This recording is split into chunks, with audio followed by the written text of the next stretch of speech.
Hello student, welcomes back in maths online class at ACA. Student, last classes में जब अपन ने class break किए थे उसमें मैट्रिक्स टॉपिक चल रहा था।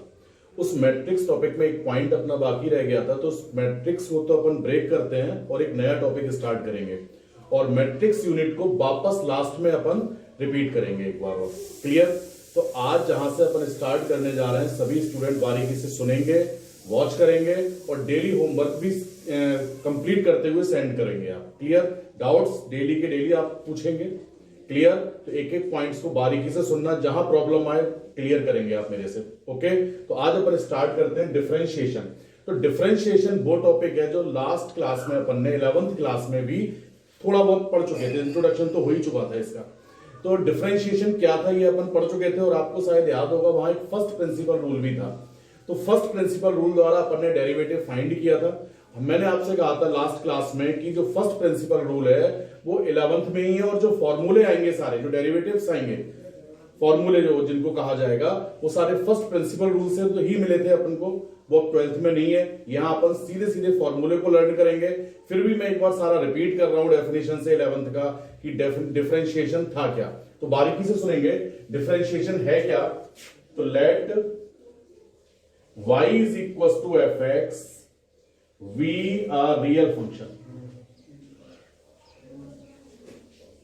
Okay, y equals to fx एक रियल फंक्शन है जिसमें x तो क्या है, इंडिपेंडेंट वेरिएबल है, जबकि y डिपेंडेंट वेरिएबल है। आप जानते हैं x में अगर चेंज होगा तो y में ऑटोमेटिक चेंज होता है।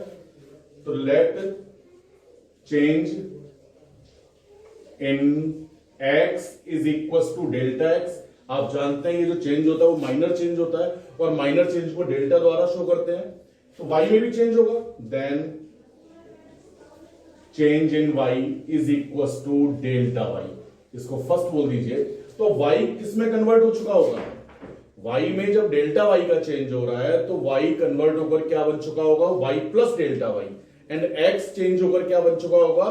x plus delta x। Okay, तो फर्स्ट इक्वेशन से ये हो जाएगा y प्लस डेल्टा y, जबकि ये f x plus delta x।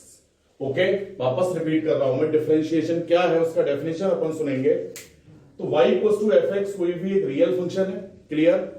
x function के बारे में तो पढ़ चुके हैं ना 11th में और डिटेल में फिर पढ़ेंगे अपन वापस फर्स्ट चैप्टर में। क्लियर? तो फिलहाल तो x इंडिपेंडेंट वेरिएबल है जबकि y डिपेंडेंट वेरिएबल है। अगर x में चेंज होता है तो y में ऑटोमेटिक चेंज होगा। हमने यहां मान लिया कि x में चेंज डेल्टा x है और y में चेंज कितना हो रहा है? Delta y।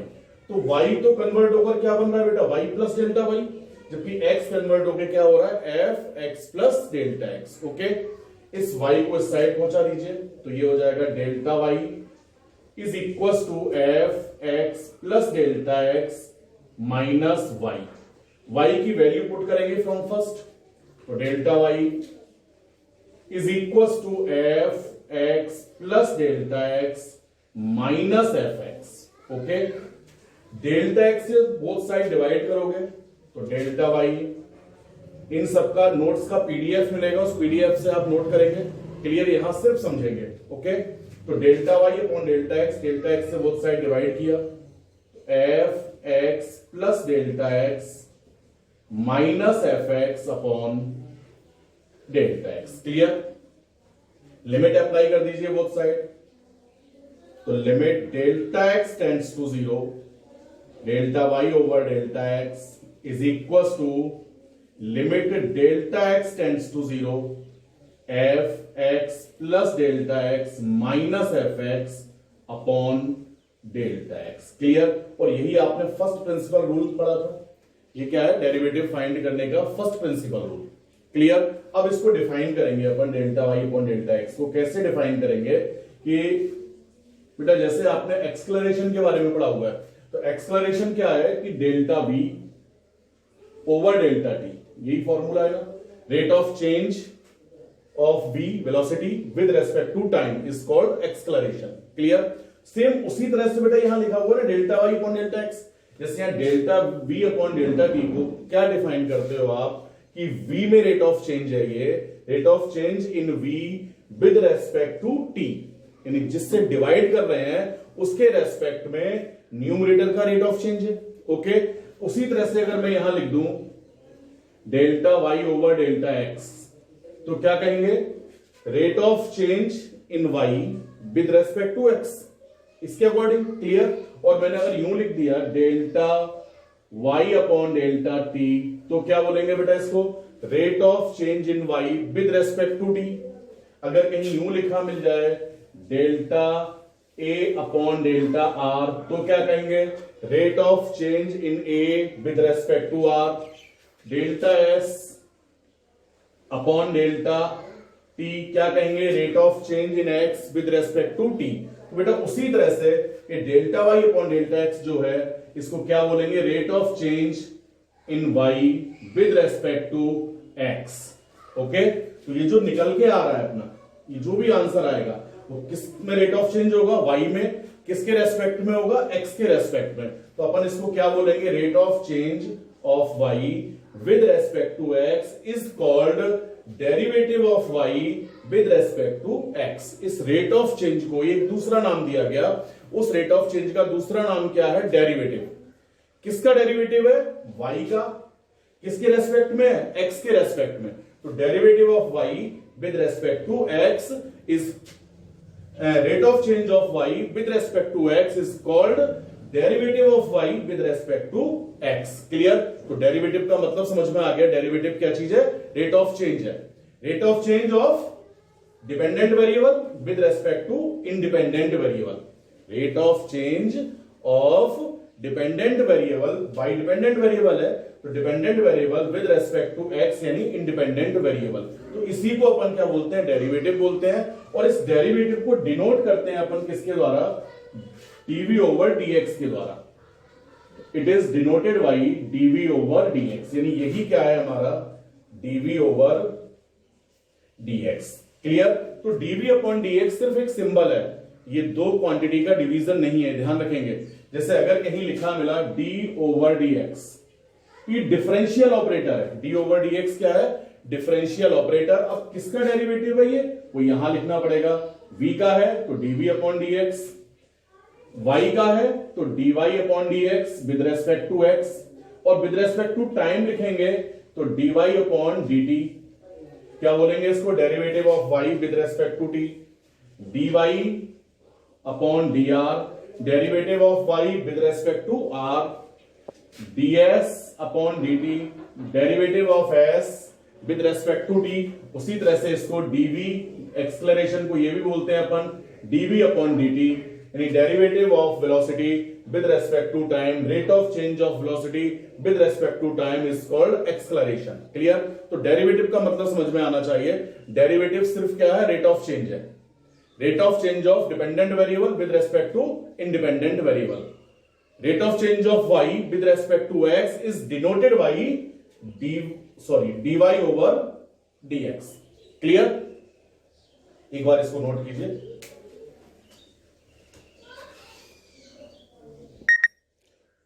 तो ओके स्टूडेंट, डेफिनेशन क्या हो गया डिफरेंशिएशन का, एक बार वापस रिपीट करते हैं। इसी को फर्स्ट प्रिंसिपल रूल भी कहते हैं, जो 11th में अपन पढ़ चुके थे, कि अगर कोई फंक्शन है, रियल फंक्शन है x का, x independent y dependent, x में अगर चेंज होता है तो y में भी चेंज होता है। अगर x में चेंज डेल्टा x है तो y में चेंज कितना होगा, डेल्टा y होगा। क्लियर।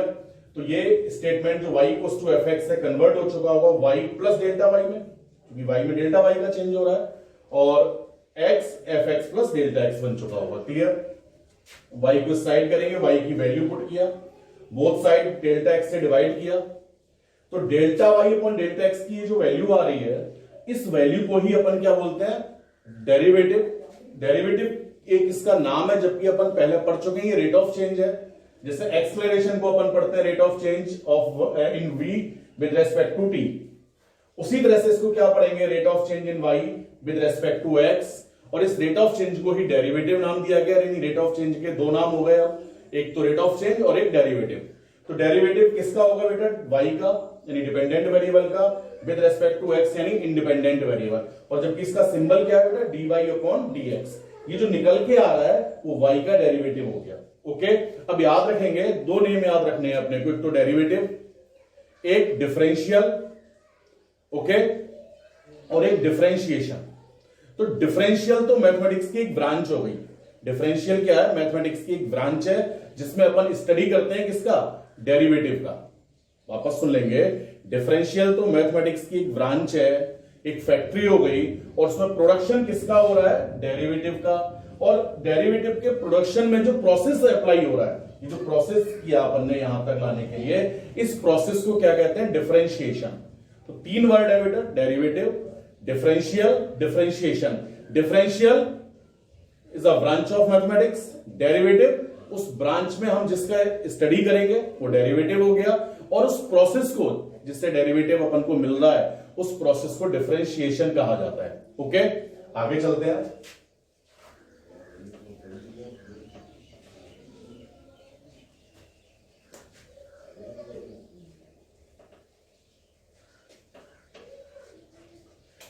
जैसा अभी अपन ने देखा कि y is equal to f x कोई फंक्शन है, तो इस y का with respect to x differentiation करना हो तो डिफरेंशिएट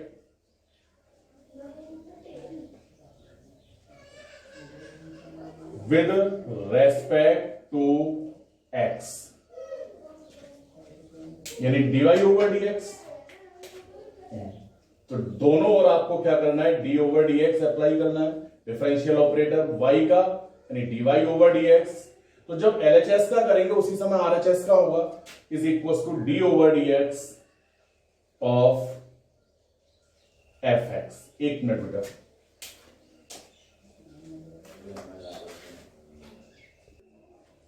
तो बेटा जैसे y इक्वल टू fx कोई फंक्शन है, आपसे कहा जाए डेरिवेटिव फाइंड कीजिए, तो वो कंप्लीट प्रोसेस अप्लाई नहीं करना है, वो फर्स्ट प्रिंसिपल रूल था।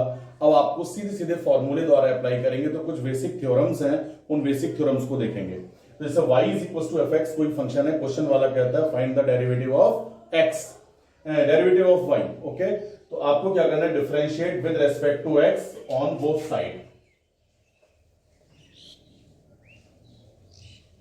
क्लियर? तो RHS और LHS दोनों तरफ आपको डिफरेंशियल ऑपरेटर अप्लाई करना है। डिफरेंशियल ऑपरेटर क्या होगा? With respect to x, d over dx, तो d over dx of y और d over dx of fx। तो y का तो dy अपॉन dx ही रहना है। क्लियर? और fx के डेरिवेटिव को शो करते हैं f डैश x के द्वारा। क्लियर? तो fx के डेरिवेटिव का सिंबल क्या है? f dash x। gx का होगा तो g डैश x, hx का होगा तो h डैश x। एक तो थ्योरम ये हो गया। दूसरा थ्योरम ये है कि y is equal to fx plus या माइनस gx प्लस या माइनस hx, और भी इसी तरह से एंड सो ऑन। क्लियर? और आपसे फिर कहा जाता है डेरिवेटिव फाइंड कीजिए, सारा अपन 11th में पढ़ के आए थे। तो जैसे आपने देखा यहां पर 1 2 3 मोर देन 3 फंक्शन का सम या डिफरेंस है, तो आपको क्या करना है? Differentiate with respect to x on both side. सबके एग्जांपल भी देखेंगे। तो ये तो हो जाएगा बेटा dy ओवर dx। अब फर्स्ट फंक्शन का d over dx of fx, derivative of fx, plus या माइनस सेकंड का डेरिवेटिव ऑफ gx, जो भी होगा, प्लस या माइनस डेरिवेटिव ऑफ hx। लिखने का तरीका याद रखेंगे, एग्जांपल से और क्लियर होगा। अब इनके फॉर्मूले जो भी हैं उनको अप्लाई करोगे, जैसे fx का f डैश x, ये सब 11th में पढ़ चुके हैं अपन, gx का g डैश x और hx का h डैश x, और इसी तरह से ये आंसर होगा। तो इस थ्योरम को याद रखोगे। उसके बाद नेक्स्ट थ्योरम है ये कि y is equal to k f x, k into f x, where k is a constant. Clear? k constant है जबकि एफ एक्स फंक्शन है कोई x का। तो आपको डिफरेंशिएट करने के लिए फिर दोनों तरफ डिफरेंशियल ऑपरेटर अप्लाई करना है। d over d x of y is equal to d over d x of k f x. यूं अब k इंटू एफ एक्स में k जो कांस्टेंट है उसको तो डिफरेंशियल ऑपरेटर से बाहर करेंगे, यूं लिखेंगे k into d over d x of f x, और एफ एक्स का डेरिवेटिव एफ डैश एक्स। तो answer is k into f dash x. Okay, इस तरह से करना है। नेक्स्ट है कि y is equal to k, only constant बचा। क्लियर? अब जैसे आपने सुना था अभी, कांस्टेंट का मतलब फिक्स क्वांटिटी जिसमें चेंज ही ना हो, और जबकि डेरिवेटिव का मतलब क्या है? Rate of change of y, rate of change of dependent variable. तो वेरिएबल में ही तो चेंज होगा ना, कांस्टेंट में तो कोई चेंज ही नहीं होना। और जब चेंज नहीं होना तो उसका रेट, चेंज अगर जीरो है इसका मतलब कांस्टेंट हो गया, चेंज अगर जीरो है यानी वो कांस्टेंट है, तो रेट ऑफ चेंज तो ऑटोमेटिक जीरो होगा या नहीं होगा। वापस सुन लें एक बार, रेट ऑफ चेंज किस में होता है, वेरिएबल में।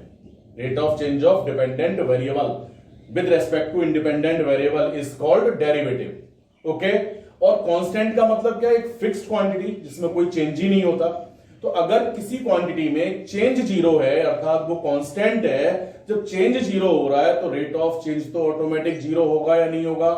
क्लियर। तो उसी तरह से के कांस्टेंट है तो के में rate of change with respect to any other variable zero. Clear. Rate of change of constant quantity के with respect to any other variable is equal to zero. क्यों? क्योंकि उसमें चेंज ही नहीं हो रहा।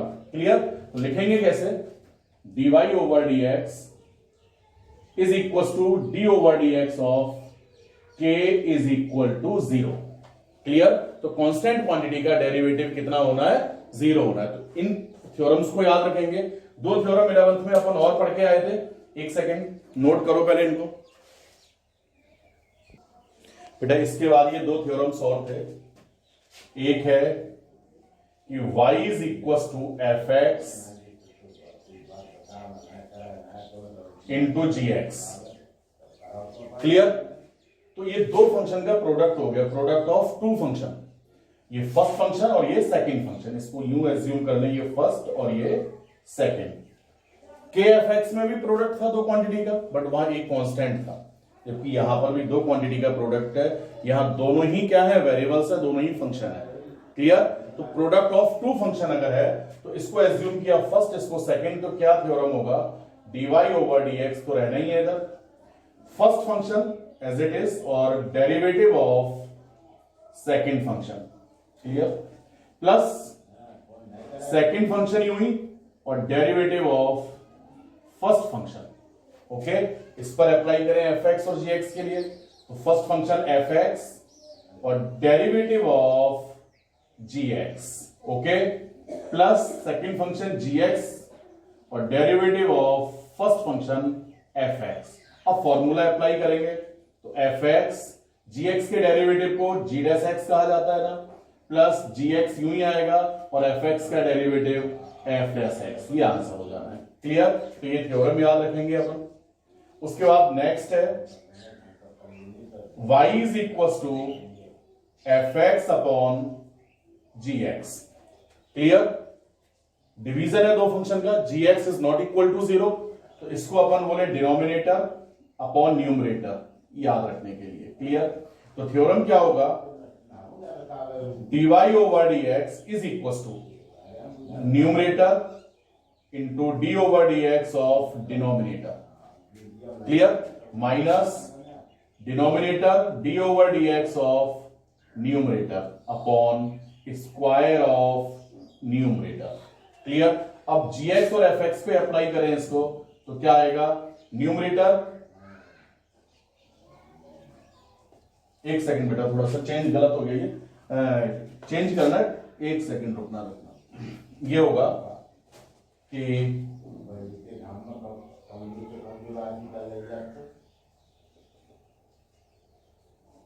ये न्यूमरेटर अपॉन डिनोमिनेटर है, तो ये आ जाएगा denominator d over dx of numerator minus numerator d over dx of denominator upon square of denominator, ये होना है। क्लियर। इस पर अप्लाई करेंगे तो gx d over dx of fx minus fx d over dx of gx upon whole square of gx। Okay, फॉर्मूले apply करेंगे तो gx fx का बेटा f dash x minus fx gx का g dash x upon whole square of gx। Clear. तो याद रखोगे बेटा, अगर दो फंक्शन का डिवीजन है न्यूमरेटर अपॉन डिनोमिनेटर के अकॉर्डिंग याद रखेंगे इसको कि denominator into derivative of numerator minus numerator into derivative of denominator upon square of denominator. Clear. Note कीजिए एक बार।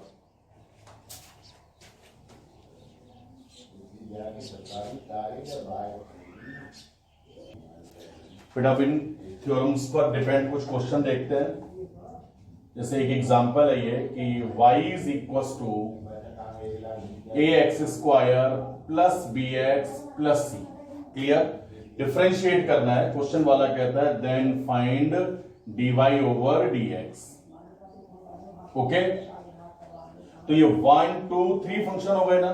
जैसे अभी अभी आपने देखा था एक थ्योरम कि जहां कोई फंक्शन मोर देन 2 फंक्शन का सम या डिफरेंस है तो सबको अलग अलग डिफरेंशिएट करना होता है। तो यहां पर भी डिफरेंशिएट ये लिखेंगे पूरा with respect to x on both side. तो जब LHS का करेंगे उसी समय RHS का होना चाहिए। तो LHS में तो dy ओवर dx हो जाना है। अब यहां 1 2 3 है, सबको अलग अलग डिफरेंशिएट करेंगे। उनमें भी आपको दिख रहा है a और x स्क्वायर में a कांस्टेंट है, तो कांस्टेंट को आपने सुना था कि fx वाले के अनुसार बाहर रखते हैं और d over dx of x square plus b d over dx of x और plus d over dx of c। Clear? अब इनके जो भी फॉर्मूले हैं वो फॉर्मूले अप्लाई करेंगे। तो अब आगे एग्जांपल करने से पहले अपन कुछ फॉर्मूले जो 11th में फर्स्ट प्रिंसिपल रूल द्वारा अपन ने ड्राइव किए थे उनको रिपीट करते हैं। क्लियर? तो देखते हैं पहला फॉर्मूला क्या है कि y is equal to x की पावर n। क्लियर? अब x की पावर n में where n is belongs to real number, जबकि x कोई वेरिएबल है। ध्यान रखेंगे x कोई वेरिएबल है, यानी dependent variable sorry independent variable है, जबकि n कोई भी रियल नंबर है। इसको जब डिफरेंशिएट करना होगा तो dy over dx is equal to d over dx of x की पावर n। और आपने देखा था फर्स्ट प्रिंसिपल रूल के द्वारा क्या फॉर्मूला मिला था अपन को, n x की पावर n माइनस 1। क्लियर?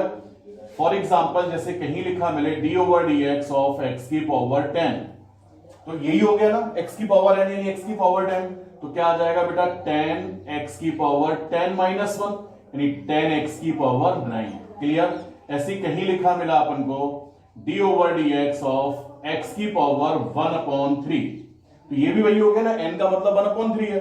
तो ये क्या आ जाएगा बेटा 1/3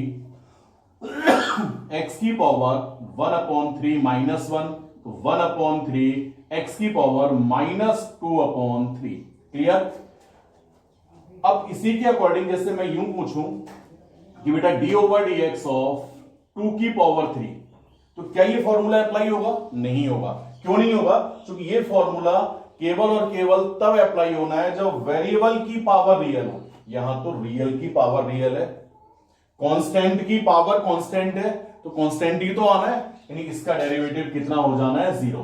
तो एक्स्ट्रा क्लियर रखेंगे कि ये फॉर्मूला केवल और केवल कब अप्लाई होगा?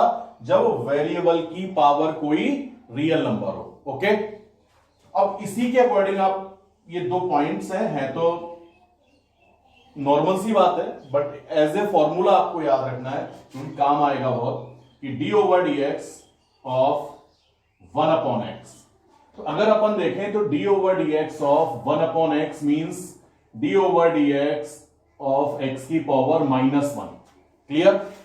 -1 यानी n हो गया ना, तो यही फॉर्मूला अप्लाई करेंगे। क्या आएगा? -1 x की पावर -1 तो -1/x स्क्वायर। तो 1/x का डेरिवेटिव डायरेक्ट याद रखेंगे आप as a formula -1/x square. उसी तरह से d over dx of √x। Clear? तो √x means d over dx, √x is equal to d over dx x की पावर हाफ। अब n बोले तो हाफ। क्लियर? तो x की पावर n का रूल अप्लाई होगा। क्या आ जाएगा? 1/2 x की पावर 1/2 -1। क्लियर? तो 1/2 x की पावर -1/2, 1/2 नीचे आकर के ये √x हो जाना है ना। तो √x का डेरिवेटिव भी direct as a formula learn करना है अपन को, 1/2 √x। क्लियर? इसके बाद बेटा सेकंड फॉर्मूला 11th में आपने देखा था कि y is equal to e की पावर x। e क्या चीज है? एक इरेशनल रियल नंबर है जिसकी वैल्यू हमेशा 2 और 3 के बीच में ही रहती है, बताया था आपको। क्लियर? तो ये आ जाएगा dy over dx is equal to d over d x of e की पावर एक्स यानी ई की पावर एक्स।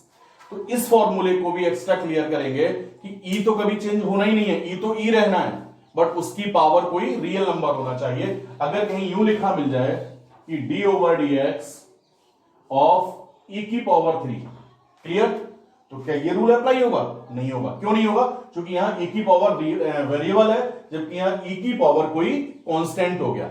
ई खुद में कांस्टेंट है इन बिटवीन 2 और 3, फिर वही कांस्टेंट की पावर कांस्टेंट, तो कांस्टेंट ही आया, तो इसका तो डेरिवेटिव कितना होगा? 0।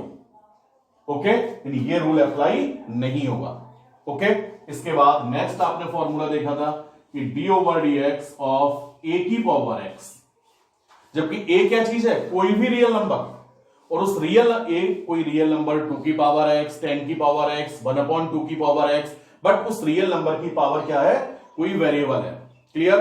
तो इसका जो डेरिवेटिव मिला था अपन को फर्स्ट प्रिंसिपल रूल द्वारा 11th में, क्या आया था? ए की पावर एक्स log ए बेस ई। क्लियर? ए की पावर एक्स log ए बेस ई। अब जैसे कहीं लिखा मिल जाए आपको कि d over d x of 2 की पावर एक्स, क्लियर है, यही रूल अप्लाई होगा, क्योंकि a यानी 2 रियल नंबर और उसकी पावर कोई वेरिएबल, तो क्या आ जाएगा ये? 2 की पावर x log a, और a का मतलब कितना हो गया? 2, तो log 2 base e। Okay, note कीजिए सारे फॉर्मूले। तो बेटा इसके बाद ये कुछ फॉर्मूले और हैं ट्रिग्नोमेट्रिक फंक्शंस के। फर्स्ट है कि d over d x of sine x, तो एक्स वेरिएबल है, ध्यान रखेंगे। अगर यहां साइन 10 आ जाए, साइन 60 आ जाए तो फिक्स हो गया ना, तो ध्यान रखेंगे एक्स कोई भी वेरिएबल है, कोई भी एंगल हो सकता है। तो साइन एक्स इज का डेरिवेटिव क्या होगा? Cos x. ये भी फर्स्ट प्रिंसिपल रूल से ड्राइव किया था अपन ने। Derivative of cos x minus sine x, derivative of tan x sec square x, derivative of cot x minus का cosec square x, derivative of sec x is sec x into tan x, and derivative of cosec x तो minus cosec x into cot x. तो ये कुछ trigonometric functions थे। कुछ inverse trigonometric functions हैं बेटा, कि derivative of inverse trigonometric function क्या है, कंप्लीट एक चैप्टर है अपने सिलेबस में, पढ़ेंगे पूरा। फिलहाल तो सिर्फ उसका डेरिवेटिव जानेंगे। क्लियर? तो साइन एक्स का inverse sine inverse x. Okay, तो जैसे ये लिखा कि बताया भी था थोड़ा सा 11th में, साइन इनवर्स एक्स, ये जो पावर -1 जैसा दिख रहा है ना, ये पावर -1 नहीं है, इसको इनवर्स बोला जाता है। तो sine inverse x is equal to 1/√1 minus x square. तो साइन इनवर्स एक्स का डेरिवेटिव क्या है? 1/√1 माइनस एक्स स्क्वायर। ये भी फर्स्ट प्रिंसिपल रूल से ही अपन को मिला है। उसके बाद सेकंड है कि d over d x of cos inverse x, तो माइनस आ जाना है केवल, -√1 minus x square, and D over d x of tan inverse x is equals to 1/1 plus x square, d over dx of cot inverse x तो -1/1 plus x square, और d over dx of sec inverse x 1/x root x square -1, and d over dx of cosec inverse x तो minus आ जाना है केवल x√x square -1। ये कुछ basic फॉर्मूले हैं जो फर्स्ट प्रिंसिपल रूल से अपन ने ड्राइव किए हुए हैं। अब इन फॉर्मूलों की हेल्प से अपन जितने भी फंक्शंस अपन को मिलेंगे उनको डिफरेंशिएट करेंगे। सबसे पहले याद रखेंगे ये फॉर्मूले अपने को अच्छी तरह से आने चाहिए, लर्न करेंगे आप कल। क्लियर? और उसके बाद इनसे रिलेटेड क्वेश्चंस को सॉल्व करेंगे, फॉर्मूले ऑटोमेटिक पक्के हो जाएंगे अपने को। क्लियर? और सारे फॉर्मूले लर्न करने के बाद लिखेंगे, आपको पीडीएफ मिल जाएगा, उसके द्वारा सारे नोट्स आप तैयार करोगे। फॉर्मूले लर्न होने चाहिए। फिर अभी तक जितना भी ये चल रहा है वो सारा 11th का है, इसके बाद अपन 12th में एंटर करेंगे। ओके बेटा, थैंक यू।